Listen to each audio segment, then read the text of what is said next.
الحمد لله كفى وسلام على عباده الذين اصطفى أما بعد فقد قال الله تبارك وتعالى في القرآن المجيد والفرقان الحميد أعوذ بالله من الشيطان الرجيم بسم الله الرحمن الرحيم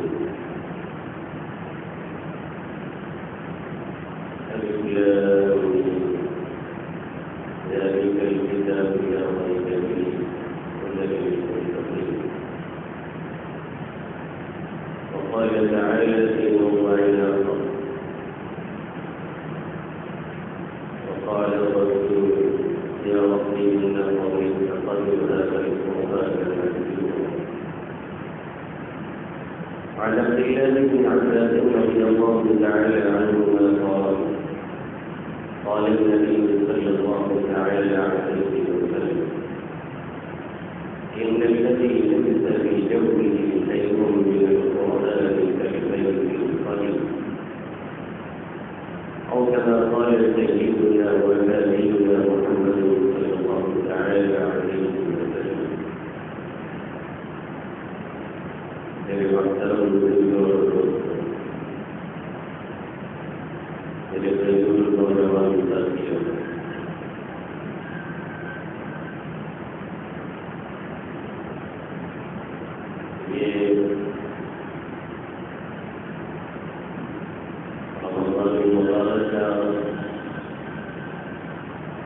مبارک مہینہ اور اس کا دوسرا عشرہ شروع ہو گیا. ابھی تو لوگوں کو یہ فکر تھی کہ جیسے اس گرمی میں روزہ رکھیں گے اور ابھی صورت حال یہ بنی ہوئی ہے کہ اس کو کیسے روکا جائے. اب یہ نوا روزہ چل رہا تھا. ایک صاحب سے بات ہونے لگی تو کہنے لگے ساتواں ہے کہ آٹھواں. ہم نے کہا نواں ہے. کہنے لگے رکھنے لگو تو یاد ہی نہیں رہتا ہے پھر تو رکھتے رہو. ہم نے کہا جب اللہ کے نام پہ قدم بڑھایا جاتا ہے تو یونی اللہ تعالیٰ کی نصرت اور مدد شامل حال ہوتی ہے. 60-70 سال کے بوڑھے اللہ کے نام کی ہمت کر کے روزہ رکھ لیتے. 25-30 سال کا ہٹا کٹا نوجوان نہیں رکھتا ہے کیونکہ گھبرائے ہوئے پہلے سے سوچ رہا ہے کہ کیا کریں گے, 15 گھنٹے کیسے رہیں گے. پانی پینا پڑتا ہے ہر گھنٹے پہ تو 15 گھنٹے کیسے گزاریں گے. اور اپنے والے بھول ہی جاتے ہیں کہ پانی بھی پینا ہے اور کھانا بھی الحمدللہ ہے. ذہن ہی نہیں جاتا ہے اس طرف کسی کا کہ ہم کو پانی بھی پینا ہے. اور جب افطار میں سامنے آتا ہے گلاس اور وہ بھی روئے افزا کے ساتھ تب جا کر کے کچھ پیاس پڑتی ہے اور احساس پڑتا ہے وہاں پہ. ورنہ عام طور پہ ذہن بھی لوگوں کا نہیں جاتا ہے کہ پانی پینا ہے. یہ بہت ہی مبارک اور مقدس مہینہ اللہ رب العزت نے فضل و کرم سے ہمیں اور آپ کو عطا فرمایا ہے. اور اس میں جو خیرات اور برکات کا نزول ہوتا ہے اور جو بھلائیاں اللہ رب العزت کی طرف سے نازل ہوتی ہے روزے داروں کے لیے, وہ ہمیں اور آپ کو شاید صحیح طور سے پتہ بھی نہیں ہے کہ اللہ کس طرح سے نوازنا چاہتا ہے. تھوڑی سی توجہ کی ضرورت ہوتی ہے, تھوڑی سی ہمت کی ضرورت ہوتی ہے, تھوڑی سی بیداری کی ضرورت ہوتی ہے. تو پھر یہ مہینہ ہمیں اور آپ کو سب کچھ دے کے جاتا ہے جس کا وعدہ اللہ نے اور اللہ کے حبیب صلی اللہ علیہ وسلم نے فرمایا ہے. دیکھیے دنیاوی کی عادت یہی ہے, دنیا میں بھی طور طریقہ یہی ہے کہ کسی چیز کو سنبھالنے اور بنانے کے لیے اور چمکانے کے لیے تخلیہ اور تحلیہ دو چیزوں کی ضرورت پڑتی ہے. تخلیہ کا مطلب یہ ہوتا ہے کہ پہلے اس کی گندگی کو صاف کیا جائے, اس کے میل کچیل کو صاف کیا جائے, اچھے سے اس کی صفائی کر دی جائے. پھر اس کے بعد تحلیہ یعنی اسے آراستہ اور پیراستہ کیا جائے، اس پہ پینٹ چڑھایا جائے۔ ایک چپل ہے اسے پالش کرنا ہے تو جب تک اس کی گندگی نہیں صاف کر دیتے ہیں تب تک پالش نہیں کرتے۔ اگر یہی پالش لگا دی گئی تو وہ چمکے گا نہیں، دیکھ کر کے اچھا نہیں لگ سکتا ہے۔ ایک دروازہ ہے ہمیں اسے پینٹ کرنا ہے تو پہلے کھلس کے اسے صاف کرتے ہیں، تخلیہ کرتے ہیں، اس کی گندگیوں کی اس کی کمیوں کو دور کرتے ہیں، پھر اس کے بعد اس پر پالش کرتے ہیں۔ لوہا ہے اس پہ زنگ لگ جاتا ہے تو اسے پہلے زنگ اس کے مرچے کو کھلس کر کے صاف کیا جاتا ہے جسے تخلیہ کہتے ہیں۔ اس کے بعد پھر اس سے پینٹ مارا جاتا ہے، پھر اس پہ چمک اور صفائی آتی ہے۔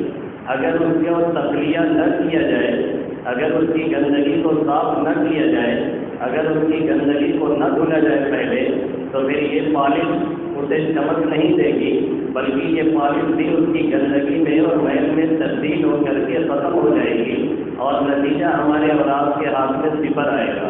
یہی صورتحال ماہ مقدس کی ہے، اس میں بھی تخلیہ کی ضرورت پڑتی ہے اور تحلیہ کی بھی ضرورت پڑتی ہے۔ تخلیہ یہ ہے کہ جو ترکی چیزیں ہیں چھوڑنے والی اسے ہم چھوڑ دیں، جیسے دن میں ہم کھانا نہیں کھاتے ہیں، دن میں ہم پانی نہیں پیتے ہیں، دن میں ہم اپنی بیوی سے جائز طریقے سے جو ملنا ہے پہلے سے جائز ہے وہ منع ہے، وہ بھی ہم نہیں کرتے، یہ چیزیں دن میں ہم چھوڑتے ہیں۔ اسی طریقے سے ہمیں گناہوں کو بھی چھوڑنا ہے، جو آنکھ کے گناہ ہیں، جو زبان کے گناہ ہیں، جو کان کے گناہ ہیں، جو ہاتھ کے گناہ ہیں، کسی بھی اعضاء سے جو گناہ کیے جا سکتے ہیں ان تمام کے تمام گناہوں کو چھوڑنا ہے۔ یہ ہے ترکی عبادت یعنی چھوڑنے والی عبادت، یہ ہے تخلیہ۔ اور اس کے بعد پھر روزے کی پالش اور پھر تلاوت کی پالش اور پھر اس کے بعد تراویح کی پالش کے ذریعے سے اپنے آپ کو چمکانا ہے، اور جو میل کھلس کر کے نکال دیا گیا ہے گناہوں کو چھوڑ کر کے اب اس پر عبادت کی جب پالش ماری جائے گی تو پھر دل دماغ کے اندر چمک پیدا ہوگی اور ایک عجیب سی کیفیت پیدا ہوگی۔ ہم اور آپ اس ماہ مقدس میں اس کے لیے بہت سی عبادتیں کرتے ہیں، روزہ جہاں ایک عبادت ہے، تراویح ایک عبادت ہے، ایسے ہی ہماری تلاوت بھی ایک زبردست عبادت ہے جس میں عام طور پہ ہمارے اور آپ کے درمیان ماہ مقدس میں اضافہ ہو ہی جاتا ہے۔ عام طور پہ جو سال بھر بھی قرآن کو ہاتھ نہیں لگاتے ہیں وہ ماہ مقدس میں قرآن پڑھنے لگتے ہیں۔ عام طور پہ جو سال بھر قرآن کو ہاتھ نہیں لگاتے اسے کھول کے دیکھتے نہیں ہیں، ماہ مقدس میں وہ بھی کچھ نہ کچھ اس کی تلاوت کرنے لگتے ہیں۔ لیکن تلاوت کرنے کے لیے ضروری یہ ہے کہ تھوڑا سا توجہ دی جائے، غفلت سے اپنے آپ کو نکالا جائے۔ قرآن جیسی عظیم چیز ہے جس کی عظمت کو سمجھا جائے، قرآن جیسی مقدس کتاب ہے جس کے تقدس کو سمجھا جائے، قرآن جیسی اعلیٰ ترین کتاب ہے جس کے اعلیٰ ہونے کا اعتقاد کیا جائے، قرآن وہ آخری کتاب ہے جسے اللہ نے اپنے حبیب صلی اللہ علیہ وسلم کے اوپر نازل فرمایا ہے، جس کا ایک حرف نہیں، جس کا ایک زیر اور زبر بھی کبھی تبدیل نہیں ہو سکا ہے اور نہ تبدیل کیا جا سکتا ہے۔ اتنی عظیم کتاب ہے کہ اللہ خود قرآن مقدس میں اس کی عظمت کو بیان کرتے ہوئے، اس کے تقدس کو بیان کرتے ہوئے، اس کی اہمیت کو بیان کرتے ہوئے کچھ اس طرح سے فرماتا ہے لو انزلنا هذا القرآن على جبل لرأيته خاشعا متصدعا من خشية الله وتلك الأمثال نضربها للناس لعلهم يتفكرون۔ اگر ہم اس قرآن کو کسی پہاڑ پر نازل کر دیتے، اگر ہم اس قرآن کو کسی پہاڑ پر اتار دیتے، لو انزلنا هذا القرآن على جبل لرأيته خاشعا متصدعا من خشية الله، تو آپ اس پہاڑ کو بھی دیکھتے کہ اللہ کے خوف کی وجہ سے وہ پہاڑ دب جاتا، اللہ کے خوف کی وجہ سے وہ پہاڑ پھٹ جاتا، وہ پہاڑ ریزہ ریزہ ہو جاتا۔ یعنی یہ کلام اتنا عظیم ہے، یہ کلام اللہ اتنا اہم ہے کہ اگر اسے پہاڑ پر بھی نازل کیا جاتا تو پہاڑ جیسی چیز بھی سخت ہو جاتی، وہ بھی برداشت نہ کر پاتا، اس کا سینہ بھی چاک ہو جاتا اور پھٹ جاتا۔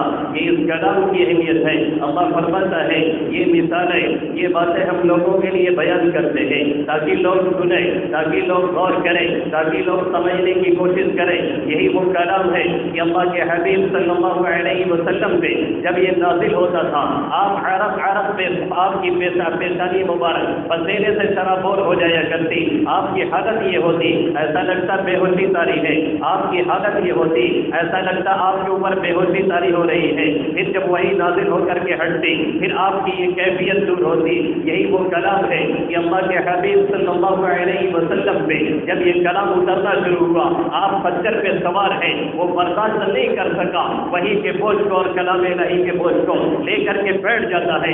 یہی وہ کلام ہے کہ مدنی صلی اللہ علیہ وسلم اپنے صحابے کی ران پہ سر رکھ کر کے سوئے ہوئے ہیں، اتنے میں وہی نازل ہوتی ہے، کلام الہی نازل ہونا شروع ہوتا ہے۔ صحابی فرماتے ہیں وہی کا بوجھ اتنا محسوس ہوا، مجھے یہ لگا کہ میری ہڈی ٹوٹ کر کے الگ ہو جائے گی۔ یہ کلام الہی ہے، اس کی عظمت کو سمجھنا، اس کے تقدس کو سمجھنا، اس کی اہمیت کو سمجھنا، یہ ہمارے اور آپ کے فرائض میں سے ہے۔ سمجھنے کے بعد پہلے لے کر کے بیٹھ کر کے ہم اور آپ جس انداز سے تلاوت کرتے ہمیں اس لیے فائدہ نہیں ملتا ہے، کیونکہ ہم جب بیٹھتے ہیں تو ایک طرف ایک سورہ پڑھتے ہیں، دوسری طرف بات شروع کر دیتے ہیں، ایک طرف 2 آیتیں پڑھتے ہیں، تیسری طرف میسج شروع کر دیتے ہیں، ایک طرف 2 آیتیں پڑھتے ہیں، تیسری طرف کسی کے کام ریسیو کرنے لگتے ہیں۔ نتیجہ یہ نکلتا ہے اس کا فائدہ ہمیں نہیں ملتا۔ کسی محبوب کا یا کسی محبوبہ کا اگر خط ہمارے پاس آ جائے، یقین مانیے ہم تنہائی تلاش کرتے ہیں، ہم کنارے جاتے ہیں، ہم کوشش کرتے ہیں کہ اسے غور سے پڑھیں، ہم کوشش کرتے ہیں کہ ہم اسے دھیان سے پڑھیں، ہم کوشش کرتے ہیں کہ ایک حرف بھی اس کا چھوٹے نہ پائے، اس نے لکھا کیا ہے، اس میں لکھا کیا ہے، اس میں کہا کیا گیا ہے، کیا پیغام دیا گیا ہے، کیا میسج دیا گیا ہے، کوئی چھوٹنے نہ پائے۔ کیا خدا کا کلام، کیا اللہ کا کلام اتنا بے ویلو ہے، اتنا بے وقار ہے کہ اسے الماریوں میں رکھا جائے اور سال میں رمضان میں جب اٹھایا جائے تو پھر اسے توجہ کے ساتھ نہ پڑھا جائے، غور سے نہ پڑھا جائے، دھیان نہ دیا جائے، اس کی عظمت کو سمجھا جائے، اس کے تقدس کو سمجھا جائے، اس کی اہمیت کو سمجھا جائے، اور سمجھنے کے بعد یہ اعتقاد کیا جائے کہ یہ میرے رب کا کلام ہے۔ اس جیسا کلام کوئی مائی کلام ماضی میں نہیں لا سکا ہے اور آئندہ بھی صبح قیامت تک کوئی نہیں لے آ سکتا ہے۔ یہ کلام الہی ہے جو تمام کلاموں میں پڑھ کر کے ہے، کلام الملوک ملوک الکلام، بادشاہوں کا کلام، تمام کلاموں کا بادشاہ ہوا کرتا ہے۔ اللہ سب سے بڑا بادشاہ ہے، وہ احکم الحاکمین ہے، اس کا کلام سب پہ بھاری ہے۔ یہ اعتقاد کیا جائے یہ کسی بشر کا کلام نہیں، یہ کسی انسان کا کلام نہیں، یہ احکم الحاکمین کا کلام ہے۔ یہ سوچا جائے کہ جو کچھ اس میں کہا گیا ہے سب کچھ صحیح ہے، سب کچھ حق ہے، اس میں کوئی شک اور شبہ نہیں۔ ذالک الکتاب لا ریب فیہ، یہ وہ کتاب ہے جو محل ریب نہیں ہے، جس میں شک اور شبے کی کوئی گنجائش نہیں ہے۔ اگر کوئی شک نکالتا ہے تو لا کر کے وہ دکھائے اور ثابت کرے کہ اس جیسا کلام کوئی بھائی کلام کہہ سکتا ہے، کوئی شک اور شبہ نہیں۔ یہ یقین اور اعتقاد کر کے پھر یہ سمجھا جائے کہ جو اس میں احکام ہے، جو اس میں اللہ نے حکم نازل کیا ہے، جو کس سے نقل کیے ہیں عبرت کے لیے، نصیحت کے لیے اور عزت کے لیے، وہ تمام کے تمام سچ اور حق ہے۔ یہ یقین کر کے لے کر کے بیٹھا جائے، یہی وہ اعتقاد تھا، یہی وہ یقین تھا، وہی اعتقاد جازم تھا، یہی عظمت تھی، یہی وہ اہمیت تھی کہ حضرت اکرمہ بن ابی جہل رضی اللہ تعالی جب کلام مبارک لے کر کے بیٹھتے فرماتے ھذا کلام ربی، ھذا کلام ربی، یہ میرے رب کا کلام ہے، یہ میرے رب کا کلام ہے۔ عام طور پہ یہ کہتے کہتے آپ گر کر کے بے ہوش ہو جاتے تھے۔ کتنے پڑھنے والے کلام الہی کے پڑھنے کے وقت سن کر کے بے ہوش ہو گئے، اور کتنی جماعت تو اس کلام کی تاب نہیں لا سکی اور دنیا ہی چھوڑ کر کے چلی گئی۔ آج حالت یہ ہے ہم کلام لے کے بیٹھے ہیں، نہ معلوم کتنی بکواس کرتے ہیں۔ آج حالت یہ ہے کلام الہی ہمارے سامنے کھلا رہتا ہے، ہم میسج پہ میسج کرتے ہیں۔ آج حالت یہ ہے کلام الہی لے کر کے ہم بیٹھتے ہیں، 2 آیتیں پڑھنے کے بعد پھر بغل والے سے گفتگو شروع کر دیتے ہیں۔ یہ بالکل مناسب طریقہ نہیں ہے۔ اس کی اہمیت کو سمجھا جائے، اس کی عظمت کو سمجھا جائے، پھر صحیح طریقے سے اسے پڑھنے کی کوشش کی جائے۔ کہاں ضا ہے، کہاں ضاد ہے، کہاں زا ہے، کہاں شین ہے، کہاں سین ہے، کہاں بڑی سین ہے، کہاں چھوٹی سین ہے، سب کچھ سمجھنے کی ضرورت ہے۔ جیسے نماز فرض عین ہے، ایسے اس کے حروف کو سیکھنا اور سمجھنا یہ بھی فرض عین ہے۔ آج اس سے بھی بہت غفلت ہو رہی ہے۔ عام طور پہ جو جس حال میں ہے اسی حال میں اپنے کو بہتر سمجھتا ہے، اس کو بھی سیکھنا ہمارے اور آپ کے لیے فرض عین ہے۔ سکھانے والے موجود ہیں، پڑھانے والے موجود ہیں، بتانے والے موجود ہیں، مکاتب موجود ہیں، مدارس موجود ہیں، علماء موجود ہیں، حفاظ کرام موجود ہیں، آج بھی بتانے والے ہیں۔ تو مشکل یہ ہے کہ ہم سیکھنے کے لیے تیار نہیں، جس حال میں ہیں اسی حال میں اپنے کو بہتر سمجھتے ہیں، اس کو سیکھ سمجھ کر کے پھر پڑھنے کی کوشش کی جائے۔ اگر فرق نہیں کیا جاتا ہے، معنی میں بہت زیادہ فرق ہو جایا کرتا ہے۔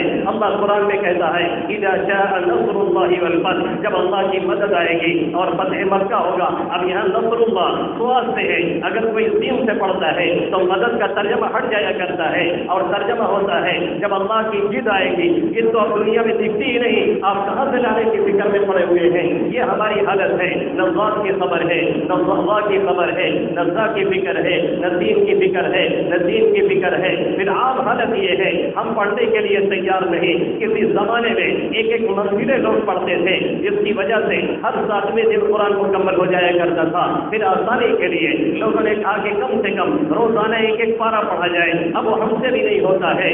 آج حالت یہ ہے ہماری الماریوں میں تاپوں میں قرآن سجے ہوئے ہیں، موٹی موٹی گرد بیٹھی ہوئی ہے۔ اللہ کے حبیب صلی اللہ علیہ وسلم نے فرمایا تھا علیت المصاحف، ایک زمانہ آئے گا قرآن کو سجا کر کے رکھا جائے گا، اسے پڑھا نہیں جائے گا، اسے سمجھا نہیں جائے گا، اسے دیکھا نہیں جائے گا، اس کا مطالعہ نہیں کیا جائے گا۔ آج ہم نے یہی حال قرآن مقدس کے ساتھ کیا تھا۔ وہ معزز کے زمانے میں مسلمان ہو کر ہم خاص بے ساری کے برا ہو کر ہم نے قرآن کو ترک کیا ہے، سال بھر ہاتھ نہیں لگاتے اور رمضان میں پڑھتے ہیں تو کس انداز سے پڑھتے ہیں، فائدہ ہمیں کیسے ملے، ثمرہ ہمیں کیا ملے، نتیجہ ہمیں کیا ملے۔ نتیجہ یہ ہے کہ ہم اور آپ قرآن کے باقی اور تاریخ بنتے جا رہے ہیں۔ کہیں وہ حال نہ ہو جائے کہ کل قیامت میں میرا نبی کھڑا ہو۔ 19ویں پارے میں اللہ فرماتا ہے کسی اور کا قول نہیں، وقال الرسول یا ربی ان قوم اتخذوا هذا القرآن مهجورا۔ کل قیامت میں میرا نبی کھڑا ہو کر کے کہے گا اے میرے مولا،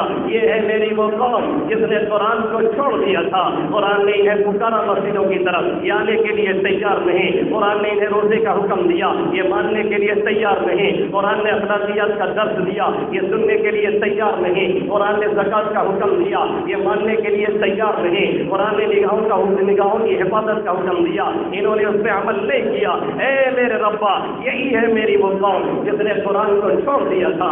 اگر میرا نبی کھڑا ہو گیا، اور یہ بھی یاد رہے کہ قرآن سے پڑھ کر کے کوئی بڑا سفارشی نہیں ہے۔ ما من نبی ما من شفیع افضل منزلۃ عند اللہ تعالی لا نبی ولا ملک ولا غیرہ۔ اللہ کے یہاں قرآن سے پڑھ کر کے کوئی سفارشی نہیں ہے، نہ کوئی نبی ہے، نہ کوئی فرشتہ ہے، نہ کوئی اور ہے۔ قرآن کی صفات در حقیقت یہ اللہ کی صفات ہے، کیونکہ یہ اللہ کا کلام ہے۔ قرآن اگر سفارشی بن کے کھڑا ہوا، یہ سمجھیے کہ اللہ خود سفارش کر رہا ہے کہ اس بندے کو جنت میں ڈالا جائے۔ اور اگر قرآن خلاف کھڑا ہو گیا، کوئی بھائی کا نام نہیں جو روک سکے، کوئی نہیں ہے جو بچا سکے، کوئی نہیں ہے جو وہاں پہ ساتھ آ سکے، کوئی نہیں ہے جو وہاں پہ کام آ سکے۔ یوم لا ينفع مال ولا بنون الا من اتى الله بقلب سلیم۔ وہاں کوئی مال، وہاں کوئی دولت، وہاں کوئی پراپرٹی، وہاں کوئی لگژری کار، وہاں کوئی باڈی، وہاں کوئی ہوٹل، وہاں کوئی سپورٹر، کوئی کام آنے والے نہیں ہیں۔ ہاں آنے والا کچھ ہے تو جو صحیح دل لے کر کے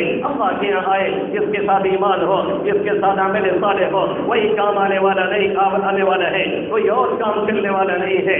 یہ قرآن کی عظمت ہے جسے ہمیں اور آپ کو سمجھنا ہے، جس کی ایک آیت کا، جس کی 2 آیتوں کا یہ مقام ہے کہ حضرت عقبہ ابن عامر کہتے ہیں آقا مدنی صلی اللہ علیہ وسلم تشریف لاتے ہیں، ہم لوگ صفہ میں موجود تھے مسجد نبوی صلی اللہ علیہ وسلم میں۔ روضہ اقدس کے پاس جب جایا جائے، سامنے کا جو حصہ ہے اس کے پچھلے والے حصے میں جب جایا جائے، آج بھی وہ چبوترا بنا ہوا ہے، اس زمانے میں وہ چبوترا، آقا کے جانثار صحابہ وہاں پہ موجود رہتے، آقا کیا کہہ رہے ہیں، آقا کیا بتا رہے ہیں، آقا کیا سنا رہے ہیں، سب کچھ سن کر کے امت تک پہنچانے کی فکر آج بھی وہ چبوترا موجود ہے۔ بس یہ تھوڑی سی جالی اس پہ سائڈ میں لگا دی گئی ہے اور اسے پکا کر دیا گیا ہے، باقی وہ چبوترا آج بھی موجود ہے۔ حضرت عقبہ فرماتے ہیں آقا مدنی صلی اللہ علیہ وسلم تشریف لائے اور آپ ہم صفہ پہ بیٹھے ہوئے تھے، آپ صلی اللہ علیہ وسلم نے فرمایا کیا تم میں سے کوئی شخص بطحان اور وقیف جا سکتا ہے؟ یہ مدینہ کے قریب 2 بازار ہیں جہاں پہ جانوروں کی منڈی لگتی تھی۔ آقا نے فرمایا اگر کوئی اس بازار میں جا کر کے 2 بہترین اونٹ لے کر کے آئے بغیر کسی گناہ کے، بغیر کسی خطا رحمی کے، یعنی کوئی چوری نہیں، کوئی لوٹ نہیں، کوئی بھسوٹ نہیں، کوئی قطع رحمی نہیں، ایک دم صاف ستھرا مال لے کر کے آئے، عرب میں اونٹ بہت قیمتی ہوتے تھے، خاص طور سے سرخ اونٹ، جیسے ہمارے یہاں فارچونر ہے، جیسے ہمارے یہاں انووا ہے، جیسے ہمارے یہاں لگژری کار ہے، ایسے ہی عرب کی یہ کار تھی۔ آقا مدنی صلی اللہ علیہ وسلم نے فرمایا کوئی یہ کر سکتا ہے کہ اس بازار میں جائے اور دو بہترین اونٹ لے کر کے آئے؟ صحابہ نے فرمایا جب کوئی جھگڑا نہیں، جب کوئی فساد نہیں، جب کوئی قطع رحمی نہیں، جب کوئی گناہ نہیں، تو پھر جانے اور لانے میں حرج کیا ہے؟ آقا مدنی صلی اللہ علیہ وسلم نے فرمایا اس سے بہتر بات بتاؤ اور اس سے افضل چیز بتاؤ۔ فرمایا بتائیے؟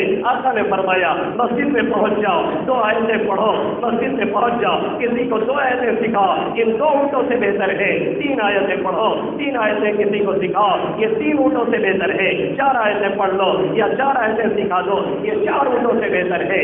آج جو کچھ دیا گیا ہے مرتے ہی چین دیا جائے گا، لیکن یہ جو چار آیتیں ہیں، یہ 10 آیتیں ہیں، یہ ایک پارہ ہے، یہ 2 پارہ ہے، یہ ہمیشہ ہمارے ساتھ رہے گا۔ جب تک آنکھیں پھڑک رہی ہیں تب تک سمجھ میں نہیں آ رہا ہے، لیکن آنکھ بند ہوتے ہی سب کچھ کھل جاتا ہے، پھر کھلنے کا کوئی نتیجہ نہیں۔ آج اس کی قدر کی جائے، اسلاف کے معمول کو دیکھا جائے کہ قرآن سے کتنا ان کو شغف تھا۔ تمیم داری، سعید بن جبیر، عثمان غنی، عبداللہ بن مسعود، حضرت مجاہد رات اور دن میں ایک ایک ختم کیا کرتے تھے۔ حضرت عثمان غنی، حضرت تمیم داری، حضرت سعید بن جبیر رات میں ایک ایک رکعت میں پورا قرآن مقدس مکمل کر لیا کرتے تھے۔ امام ابو حنیفہ ہیں تو رمضان میں دن میں ایک ختم کرتے ہیں، رات میں ختم کرتے ہیں۔ امام شافعی ہیں رمضان میں دن میں ختم کرتے ہیں، رات میں ختم کرتے ہیں۔ امام بخاری ہیں رات میں ختم کرتے ہیں، دن میں ختم کرتے ہیں۔ ہر ختم قرآن کے موقع پہ دعائیں مانگتے ہیں اور کہتے ہیں قرآن مکمل ہوتا ہے تو اللہ دعا قبول کرتا ہے۔ وہ زمانہ اگر آپ کہتے ہیں کہ پچھلا زمانہ ہے، اس زمانے میں آئیے حاجی امداد اللہ وہاں کے بلکی رحمۃ اللہ علیہ رمضان میں مغرب بعد اوابین میں 2 حافظ لگاتے تھے، عشاء تک سنا کرتے تھے، اس کے بعد نماز پڑھتے، پھر تراویح میں 3 حافظ چلتے، آدھی رات تک قرآن سنتے، پھر تہجد میں 2 حافظ لگاتے، پھر سحر تک سلسلہ چلتا رہتا۔ آئیے امام قاسم نانوتوی علیہ رحمہ کو دیکھیے، حجاز کے سفر میں ہیں، حافظ قرآن نہیں ہے، کوئی وجہ پیش آ گئی، روزانہ ایک پارہ یاد کرتے ہیں، 1 مہینے میں حافظ قرآن بن جاتے ہیں۔ آئیے علامہ بن نوری کو دیکھیے، ابھی جلد ہی وفات ہوئی ہے، ان کے یہاں رمضان میں آخری اشرے میں ایک حافظ صاحب آئے جو بہت ہی بہترین انداز میں قرآن پڑھتے تھے۔ انہوں نے کہا میں نے کہا کچھ اور کرنے سے بہتر یہ ہے حافظ جی کا قرآن سنا جائے۔ اس کے بعد ان کے پیچھے نیت باندھی گئی اور تہجد کے وقت تک، سحر کے وقت تک قرآن چلتا رہا۔ نتیجہ یہ نکلا کہ الف لام میم سے قل اعوذ برب الناس تک 1-2 رکعت میں پورا قرآن مکمل کر لیا گیا۔ کرنے والے آج بھی موجود ہیں جو ایک دن میں 15 پارہ نہیں ایک ختم کرتے ہیں۔ ہمارے پاس بہانے ہیں، ہم جھوٹی مشغولی بتاتے ہیں، ہم فالتو ادھر ادھر ٹائم گزارتے ہیں اور کہتے ہیں ہمیں موقع نہیں۔ کچھ تو کیا جائے تاکہ اللہ کے سامنے جا کر کے اللہ کے حبیب صلی اللہ علیہ وسلم کو وہ دکھانے کے قابل رہا جائے۔ محنت تو کی جائے، پڑھنے کی کوشش تو کی جائے تاکہ کہا جائے میں کو رہا رہی نے ستم ہائے روزگار پھر بھی میری یاد سے غافل نہ رہا۔ اگر ہم نے اور آپ نے تھوڑی سی توجہ کی انشاءاللہ رمضان المبارک میں قرآن کے خیرات اور برکات ہمیں اور آپ کو بھی میسر ہوں گے۔ اللہ مجھے پہلے اور آپ سبھی حضرات کو قرآن سے خصوصی تعلق نصیب فرمائے، آمین یا رب العالمین۔ وما علینا الا البلاغ المبین۔